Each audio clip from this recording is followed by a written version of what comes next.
about deeper underlying issues that are causing the problem. So we can put a Band-Aid on it, but you know, we're losing blood at such a pace that the Band-Aid's not going to do any good. We are a society in crisis, and people are going to anesthetize themselves. So until we start saying we have a larger crisis than heroin, heroin is the symptom. It is saying people have to anesthetize themselves to get through this life. It is not the cause. So here we are, and we're worried about heroin. Well, if we did not have heroin, what would it be? We're coming out with the designer drugs now, and that will be the next epidemic. There will always be an epidemic. The question is how big? Well, it's only going to get smaller if we have a national dialogue, seeing that we are having an increase in all kinds of drug use.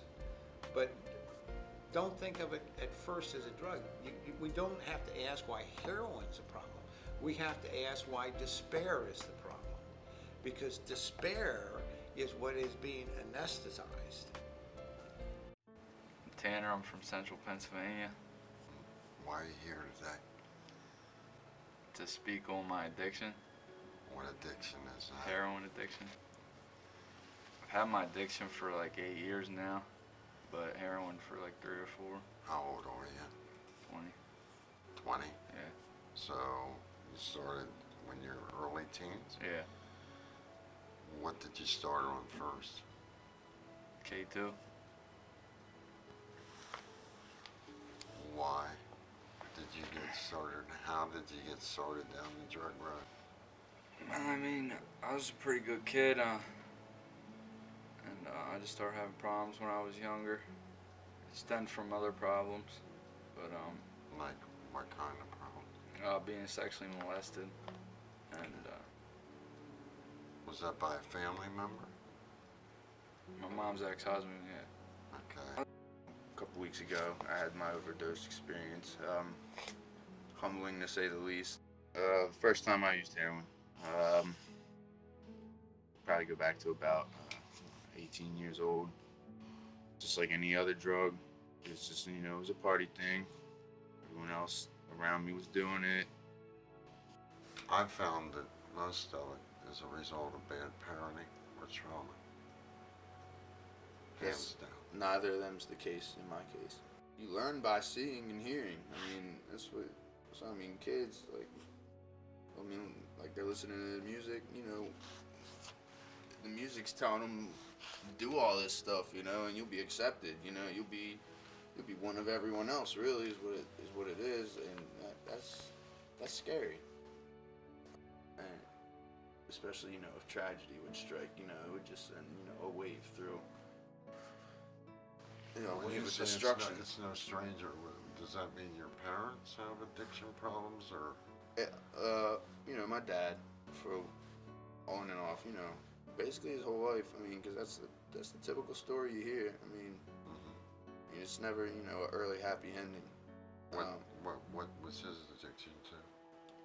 You name it. But I mean, primarily heroin. My father was always in the picture. He's the best dad anyone could ask for, really. He's amazing. My name is America. Okay. You've had an addiction problem? Yes. Yes, I've actually had several. Been addicted to several drugs. Okay. And what drugs were they? When I was 19, my addiction was with Xanax and any type of benzo that I could get my hands on. I had got off that, and I was being prescribed opiates from my doctor, which led to opiate addiction, which then turned into a very bad heroin addiction. I wish I could stop thinking about heroin. I wish that it would just go away. I wish I could go back to the day before I tried it. Because I know that mentally, I'm never going to be the same as before. How has your relationships become with your parents now?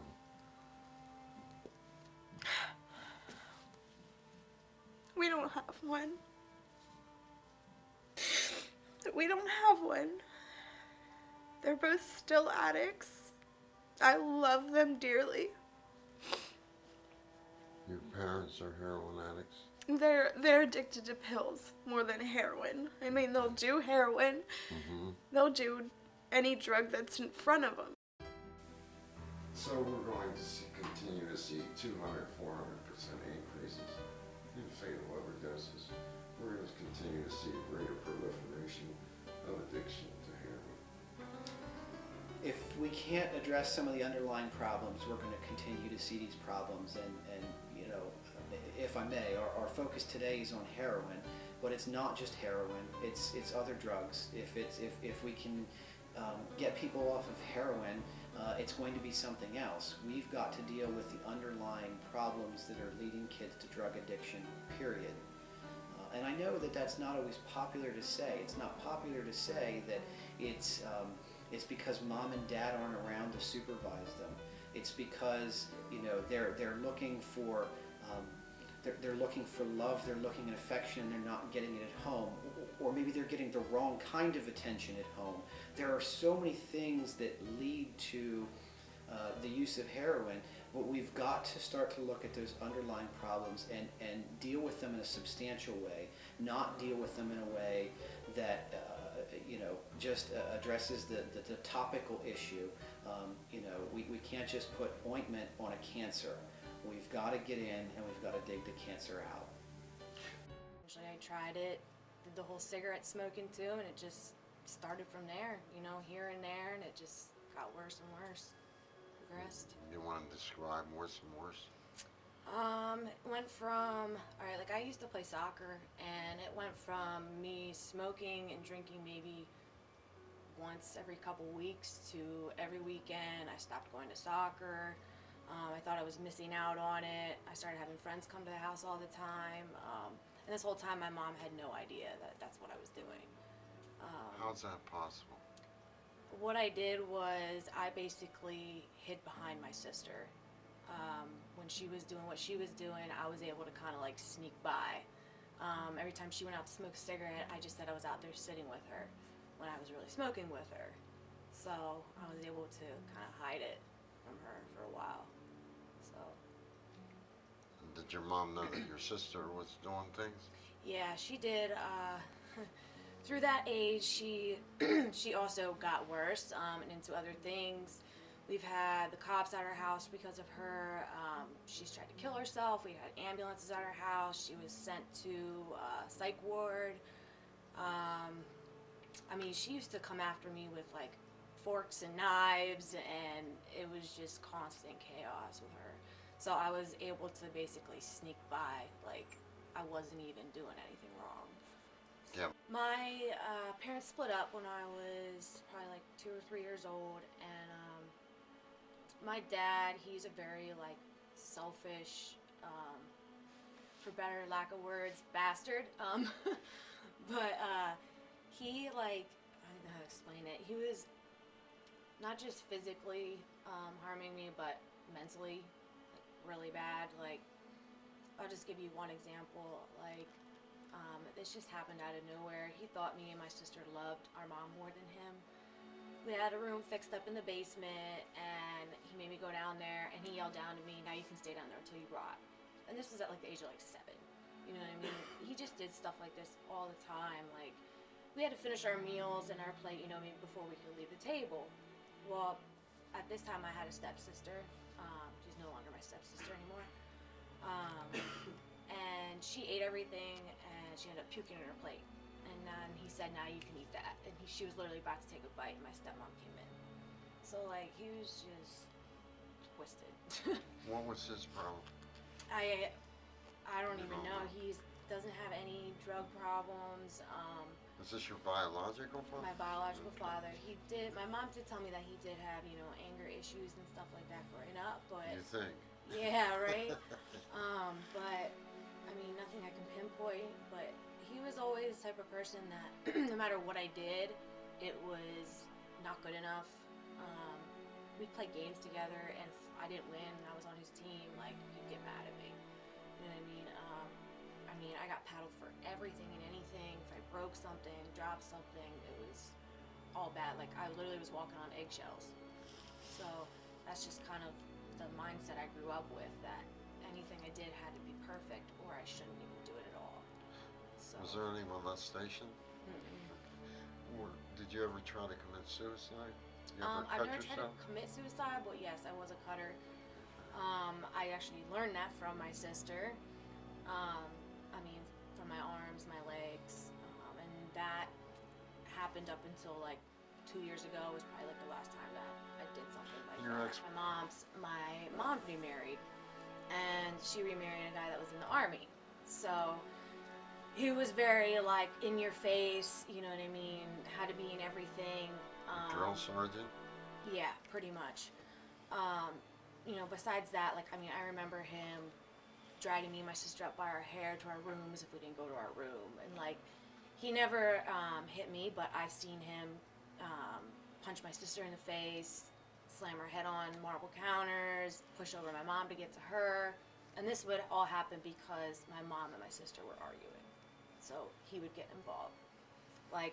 I'll always remember the one night when he was going after my sister, and I grabbed the phone and I sat in a corner crying my eyes out, debating whether or not to call 911 because I didn't know if my mom would get mad at me or not.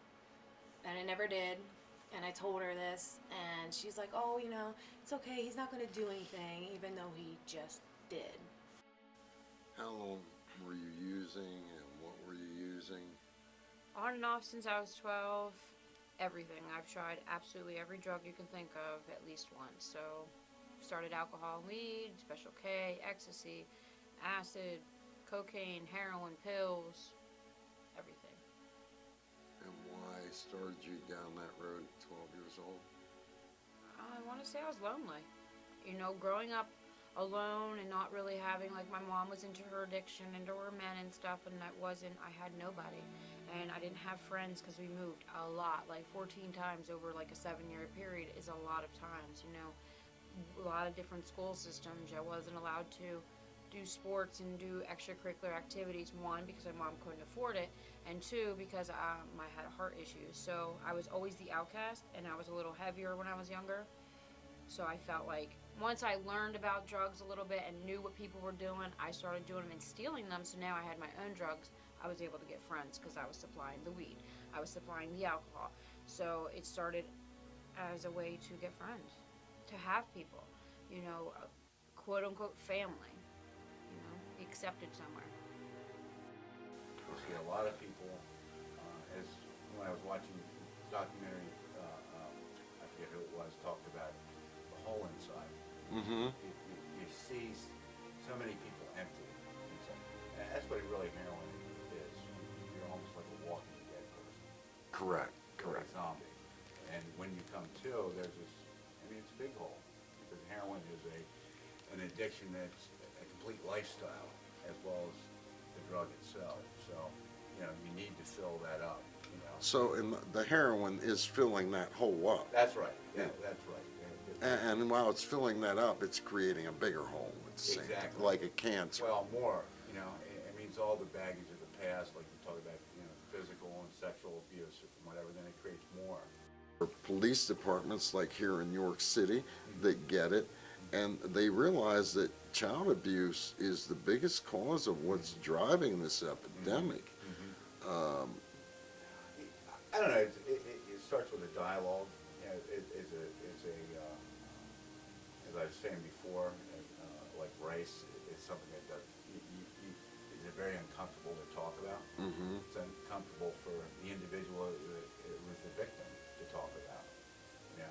Well, as you've seen, I've been able to get a lot of them to Yes, talk. you have, and that's to be commendable. But a lot of people just don't want to talk about it. They want to bury their heads in the sand, about it. Yeah. And until we, as a society, want to have an honest dialogue about it and how it, it's one of the causes that leads somebody to, any kind of drug, then we're still gonna not do anything about it. We're still whistling in the graveyard. Yeah. I wanted to write even back then, and my English teachers, who I was closer to than the rest, they kept noticing changes. I started drawing on myself with Sharpie, lyrics, things that kids do when they're depressed. I started talking about how I didn't want to be here anymore, things like that. And I had had a bad experience with the first person I dated at around the same time. At 13? Yeah, at 13. Right after my birthday area, I had a really bad experience, and that kind of snowballed because I didn't have my mom there to talk to. I didn't think I had anyone to talk to. I cut all my hair off. About that experience? A little. I haven't quite yet gotten everything back, memory-wise. But when I was younger, my dad was at work, I used to have this boyfriend, and he lived in the same town my mom did, so when I moved away, I didn't get to see him that much. So one time I decided, hey, I'll bike there, which was about 20 miles. A lot of it was uphill. And that day it was raining. I remember thinking that was kind of funny later on, considering what happened, that it was raining so hard, it was almost like I shouldn't have gone there. And I got there, and his parents were home. His mom wasn't home. How old was he? He was a few years younger than me. He was about 16 at that point. And, I got there, and he was the only one home. He was, I guess, what you would call sexually more mature than me, because he was older.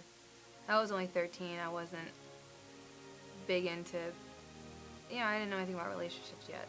It was my first one, really, so I didn't think anything of it. And, when boys are younger like that, they tease you and they flirt and they push things, which really, I say it like that, but it's not really acceptable because of how it turns out most of the time. But, he took it too far, and he really fucked me up, and I don't know if he knew at the time what he was doing. I mean, of course he did. He was 16. He's a person. He knew what he was doing, and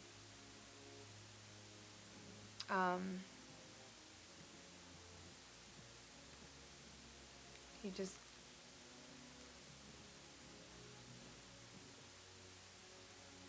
There's a thing I learned called repression, and that's what I did afterwards. It's something that you do when you go through a traumatic experience. So I didn't remember really what had happened for a while after that, maybe about a year, because it was so violent. I didn't ever tell my parents. I didn't tell anybody for a long time. My parents still don't know what happened. I told my dad that he hurt me, that he was abusive, but that's all I could really stand to tell him, because no parent wants to hear that. Even though if you look at statistics and you know that the statistics are even lower than what actually is real, then it happens to almost half of girls my age, even younger. But that was another thing, and it happened around the same time that she left, so everything kind of snowballed into this place where I didn't know where to go or what to do. So I just switched, and I stopped talking. I didn't know what to do. I didn't know who to talk to, so I didn't. And I lost a lot of my friends because of that. They didn't know what was going on. They just thought I was, I just didn't like them anymore. I didn't want to talk. I didn't want to do anything. I was angry all the time. I was sad. I spent a lot of time alone. I spent a lot of time in my room with earphones on. I didn't want to hear anything. I just listened to music that I wanted to listen to, and so they kind of just stopped talking to me after a while. And then I moved in with my dad, and he saw that too, and he didn't know why. I mean, he knew part of it was because of my mom, which is understandable, but he couldn't understand why he couldn't do anything to help me. He didn't get it. And I think it's because he was expecting this to happen, with my mom, that is. He knows her really well, and I guess that he actually had been waiting for that to happen for a long time. So I guess it didn't surprise him when it did. Put the big girl panties on and just to move on from what happened.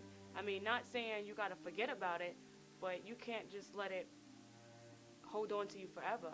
Sometimes you just gotta shake it off. And, it does hurt, knowing that girls went through the same thing that I went through, rather What is that same thing?